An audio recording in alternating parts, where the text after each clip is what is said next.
ಈಗ ಮಕ್ಕಳು ಅವರವರ ಆ ಏಜಲ್ಲಿ ಅವ್ರು ಏನೋ ಒಂದು ಮುಗ್ಧತೆಯಿಂದ ಮಾಡಿಬಿಡ್ತಾರೆ. ಆದರೆ ಇವರು ನನ್ನ ಮರ್ಯಾದೆ ಹೋಗುತ್ತೆ, ನನ್ನ ಕುಟುಂಬದ ಮರ್ಯಾದೆ, ನಾನು ಮೇಲ್ಜಾತಿ ಅವನು ಕೀಳ್ಜಾತಿ, ಈ ಥರದ ಏನೇನೋ ಅಸಡ್ಡಾಳಗಳಿಂದ ಹುಟ್ಟಿದ ಮಕ್ಕಳನ್ನೇ ಕೊಲೆ ಮಾಡುವ ಮಟ್ಟಕ್ಕೆ ಇವತ್ತು ಸಮಾಜ ಬರ್ತಾ ಇದೆ.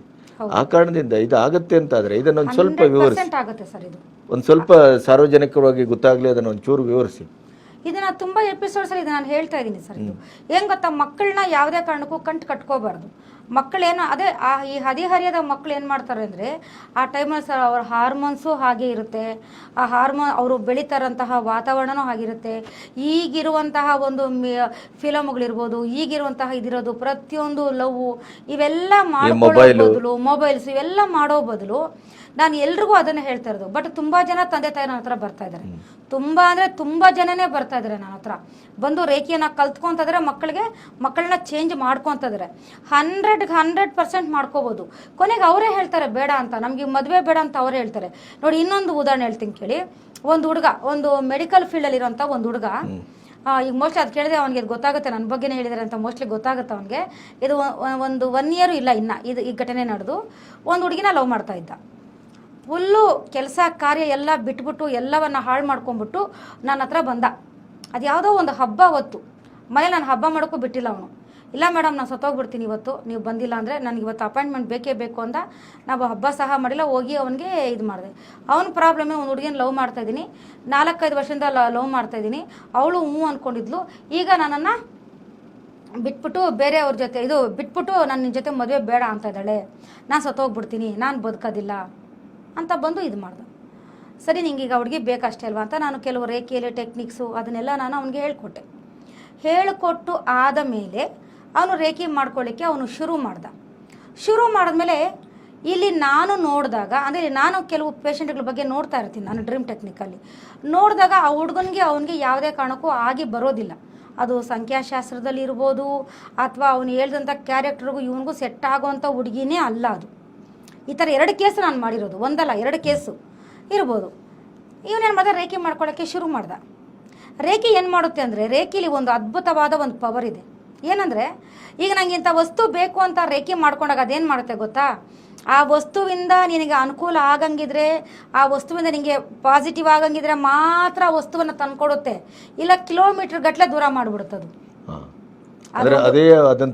ಅದೇ ಡಿಸೈಡ್ ಮಾಡಿಬಿಡುತ್ತೆ. ನನಗೆ ಗೊತ್ತದು ಮಾಡುತ್ತೆ ಅಂತ ಹೇಳ್ಕೊಟ್ಟೆ. ಒಂದು 2 ತಿಂಗಳು ಡೈಲಿ ಫೋನ್, ಮೇಡಮ್ ಹುಡುಗಿ ಮೇಡಮ್ ಫೋನ್ ಮಾಡ್ತಾಯಿಲ್ಲ ಮೇಡಮ್, ಮೇಡಮ್ ಹಂಗಾಗ್ತಾಯಿಲ್ಲ ಮೇಡಮ್, ಮೇಡಮ್ ಹಿಂಗಾಗ್ತಾಯಿಲ್ಲ, ಫೋನ್ ಮಾಡ್ತಾನೆ ಇದ್ದ.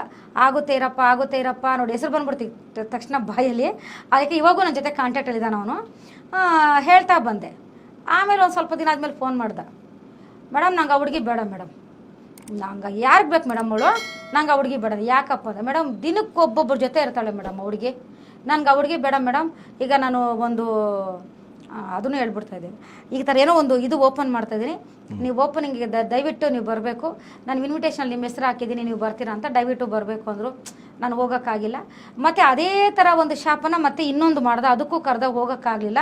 ಈಗ 2 ಶಾಪನ್ನು ಓಪನ್ ಮಾಡಿಕೊಂಡು ಅವಳು ಮೈಂಡಲ್ಲ, ಅವನು ಒಂದು ಊಹೆಲೂ ಇಲ್ಲ, ಈಗ ಅವಳು ಆರಾಮಾಗಿ ಬದುಕ್ತಾ ಇದ್ದಾಳೆ. ಇದೇ ಥರ ಇನ್ನೊಂದು ಹುಡುಗ, ಅವನಿಗೊಂದು 23-24 ವರ್ಷ ಏಜು, ಒಂದು ಮದುವೆ ಆಗಿ ಒಂದು 6 ವರ್ಷ ಹೆಣ್ಣು ಮಗು ಇರೋಳನ್ನ ಲವ್ ಮಾಡ್ತಾನೆ. ಅವ್ರ ತಂದೆ ತಾಯಿರು ಕಷ್ಟಪಟ್ಟು ಒಂದು ಒಳ್ಳೆ ಹುಡುಗಿನ ನೋಡಿ ಮದುವೆ ಮಾಡ್ಬೇಕಂದ್ರೆ ಒಪ್ತಾರೆ, ಅವಳು ಬೇಕಂತೆ. ಅವಳು ಗಂಡ ಸರಿ ಇಲ್ಲ, ಫುಲ್ಲು ಕುಡ್ಕ, ಅವ್ನು ಬೇಕಾ ಇವ್ನು ಕೊಲೆ ಮಾಡೋಕ್ಕೂ ಎಸಲ್ಲ. ಅಂಥ ಸಂದರ್ಭ ಇವನು ಮದುವೆ ಆಗಿರೋ ಆಂಟಿನ ಲವ್ ಮಾಡಿಕೊಂಡು ಇವಳನ್ನ ಈ ಹುಡುಗಿನ ಮದುವೆ ಆಗೋಕೆ ಒಪ್ತಾ ಇಲ್ಲ. ಸರಿ, ಅವ್ರ ತಂದೆ ತಾಯಿ ಬಂದಮೇಲೆ ಈ ಥರ ಹೇಳ್ಕೊಂಡ್ರು, ಈ ಥರ ಪ್ರಾಬ್ಲಮ್ ಆಗಿದೆ ಅಂತ. ಸರಿ, ಏನು ಮಾಡೋದು, ಬಟ್ ಒಂದೇ ಊರು ಹುಡುಗನೇ, ನಾನು ಗೊತ್ತಿರೋ ಹುಡುಗನೇ. ಸರಿ, ನಾನೇನು ಮಾಡಿದೆ, ಅವನ್ನೇ ಕರೆಸ್ಕೊಂಡೆ. ಅವ್ರು ಇನ್ನೊಬ್ಬರು ಮುಖ ಅಂತ ಏನೇನು ಹೇಳಿ ಆ ಹುಡುಗನೇ ಬಂದ್ಬಿಟ್ಟು, ಮೇಡಮ್ ನೀವೇ ಈ ಥರ ನನಗೆ ಒಂದು ಹೆಲ್ಪ್ ಮಾಡ್ಬೇಕು ಮೇಡಮ್ ಅಂದ. ಏನಪ್ಪ ಈ ಥರ ನಾನೊಂದು ಹುಡುಗಿನ ಲವ್ ಮಾಡ್ತಾಯಿದ್ದೀನಿ, ಈ ಥರ ಮದುವೆಗೆ ಒಂದು ಮಗು ಇದೆ, ಬಟ್ ನಮ್ಮ ಮನೆಗೆ ಹೋಗ್ತಾ ಇಲ್ಲ, ಏನನ್ನ ಮಾಡಿ ಆ ಹುಡುಗಿ ನಮ್ಮ ಮದುವೆ ಆಗಂಗೆ ನಮ್ಗೆ ಗೊತ್ತಿರೋರೆಲ್ಲ, ತಂದೆನೂ ಗೊತ್ತು ಇವರು ಗೊತ್ತು ನನಗೆ, ಮಾಡಿಕೊಡ್ಬೇಕು ಮೇಡಮ್. ಸರಿ ಆಯಿತು ಬಾ, ಅಷ್ಟೇ ತಾನೇ ಬಾ, ನಿನ್ಗೇನು ಇವಾಗ ಈ ಮದುವೆ ಕ್ಯಾನ್ಸಲ್ ಆಗಬೇಕು, ಈಗ ಈ ಹುಡುಗಿ ಈ ಅಮ್ಮನ ಜೊತೆ ನಿನ್ನ ಮದುವೆ ಆಗಬೇಕು ಅಷ್ಟೇ ತಾನೇ. ಮನೆಗೂ ಬಂದಿದೆಯಾ ಅದು? ಆ ಮನೆಗೂ ಬಂದಿತ್ತೇನೋ? ಯಾವ ಮನೆಗೆ? ಈ ಆಂಟಿಗೆ. ಆಂಟಿನೇ ಇಷ್ಟು ಮಾಡ್ತಾ ಇರೋದು, ನಾನು ಬಿಟ್ಟರೆ ನಾನು ಸತ್ತೋಗ್ಬಿಡ್ತೀನಿ ಓ ಅಂತ ಆಂಟಿನೇ ಮಾಡ್ತಾ ಇರೋದು. ಇವ್ನ ಮದುವೆ ಆಗೋಕೆ ಬಿಡ್ತಿಲ್ಲ ಅವಳು, ನಾನು ಸತ್ತೋಗ್ತೀನಿ ಅಂತ ಆ ಕಡೆಯಿಂದ ಬೆದರಿಕೆ. ಆಮೇಲೆ ಸರಿ ಅಂತ ಹೇಳ್ಬಿಟ್ಟು ಅವನಿಗೆ ನಾನು ವಿದ್ಯೆಗಳೆಲ್ಲ ಹೇಳ್ಕೊಟ್ಟಾದ್ಮೇಲೆ ಮದುವೆ ಫಿಕ್ಸ್ ಆಯಿತು. ಆ ತಿಂಗಳು ಮಧ್ಯೆ ಗ್ಯಾಪ್ ಇತ್ತು ಮದುವೆಗೆ. ಇದು ಎಂಗೇಜ್ಮೆಂಟ್ ಆದಮೇಲೆ ಅವ್ನು ನನ್ನ ಹತ್ರ ಬಂದಿದ್ದು, ತಂದೆ ತಾಯಿನೂ ಬಂದಿದ್ದು, ಇವರು ಬಂದಿದ್ದು. ಮಧ್ಯೆ ಇನ್ನೊಬ್ಬ ವ್ಯಕ್ತಿಯಿಂದ ಇವನು ಕರೆಸ್ಕೊಂಡಿದ್ದು ನಾನು. ಆ ವ್ಯಕ್ತಿಗಳು ಒಂದು ದೇವಸ್ಥಾನದ ಪೂಜಾರವರು. ಇವರು ತಂದೆ ತಾಯಿ ದೇವಸ್ಥಾನಕ್ಕೆ ಹೋಗಿ ಅವ್ರ ಹತ್ರ ಹೇಳಿರೋದು. ಅವರು ನನಗೆ ಹೇಳ್ಬಿಟ್ಟು ಹುಡುಗನ ಕಡೆಯಿಂದ ಡೈರೆಕ್ಟಾಗಿ ಮಾಡೋಣ ಅಂತ ನಾನು ಹುಡುಗನ ಕರೆಸ್ಕೊಂಡಿದ್ದು. ಸರಿ ರೇಖೆ ಮಾಡ್ಕೊಳಕ್ಕೆ ಶುರು ಮಾಡ್ದೆ ಸರ್. ಆ ಹುಡುಗ ರೇಖೆ ಮಾಡ್ಕೊಳ್ಳೋಕ್ಕೆ ಶುರು ಮಾಡ್ದೆ. ಇವಳು ಫೋನ್ ಕಾಂಟ್ಯಾಕ್ಟ್ ತೊಗೊಂಡೆ. ಆಮೇಲೆ ನಾನು ಆ ಆಂಟಿದು ಇವಳು ಲವ್ ಮಾಡ್ತಾಯಿದ್ದೆ, ಅವಳದು ಫೋನ್ ಕಾಂಟ್ಯಾಕ್ಟ್ ತಗೊಂಡು ಅವಳಿಗೆ ಹೇಳಿದೆ, ನೋಡಿ ನಿಂಗೆ ಅವ್ನು ಒಂದಾಗಬೇಕು ತಾನೆ, ಈ ಥರ ನೀನು ರೇಖೆಯನ್ನು ಆನ್ಲೈನಲ್ಲೇ ಮಾಡ್ಕೊ ಅಂತ ಅವಳಿಗೂ ರೇಖೆಯನ್ನು ಹೇಳ್ಕೊಟ್ಟೆ. ರೇಖೆ ಮಾಡ್ತಾ ಕೊನೆಗೆ ಇವರಿಬ್ಬರ ಸಂಬಂಧ ಮದುವೆ ಟೈಮ್ಗೆ ಅವ್ನು ಯಾವ ಮಟ್ಟಕ್ಕೆ ಬಂದಿದ್ದ ಅಂದರೆ, ಇನ್ನೇನು ಮದುವೆ 1 ತಿಂಗಳಿದೆ ನಂಗೆ ಇವಳ್ದು ಬ್ಲ್ಯಾಕ್ ಲಿಸ್ಟ್ಗೆ ಹಾಕ್ಬಿಟ್ಟಿದ್ದ ಆಂಟಿದು. ಈಗ ಆರಾಮಾಗಿ ಮದುವೆ ಮಾಡ್ಕೊಂಡಿದ್ದಾನೆ, ಅದೇ ನಮ್ಮ ಊರಲ್ಲೇ ಇದ್ದಾರೆ. ಆರಾಮಾಗಿ ಗಂಡ ಹೆಂಡತಿ ತುಂಬ ಚೆನ್ನಾಗಿದ್ದಾರೆ, ತುಂಬ ಚೆನ್ನಾಗಿ ಸಂಸಾರ ಮಾಡ್ಕೊಂಡಿದ್ದಾರೆ. ಇಲ್ಲಿ ರೇಖೆಯಲ್ಲಿ ಆ ರೀತಿ ಪದ್ಧತಿಗಳಿರುತ್ತೆ. ಕರೆಕ್ಟಾಗಿ ರೇಖೆಯನ್ನು ಮಾಡಿಕೊಂಡಾಗ ರೇಖೆ ಏನಪ್ಪ ಅಂದರೆ ನಮ್ಮನ್ನು ನೆಗೆಟಿವ್ ಇರೋ ಕಡೆ ಅದು ಕರ್ಕೊಂಡು ಹೋಗೋದೇ ಇಲ್ಲ. ಈಗ ಮದುವೆ ಆಗಿ ಅವಳಿಗೂ ಗಂಡ ಇದ್ದುಕೊಂಡು ಮಗು ಇದ್ದುಕೊಂಡು ಅವನಿಗಿನ ಸುಮಾರು 2 ವರ್ಷ 3 ವರ್ಷ ಚಿಕ್ಕವನು. ಇದು ಸರಿನಾ? ತಂದೆ ತಾಯಿ ನೋಡಿ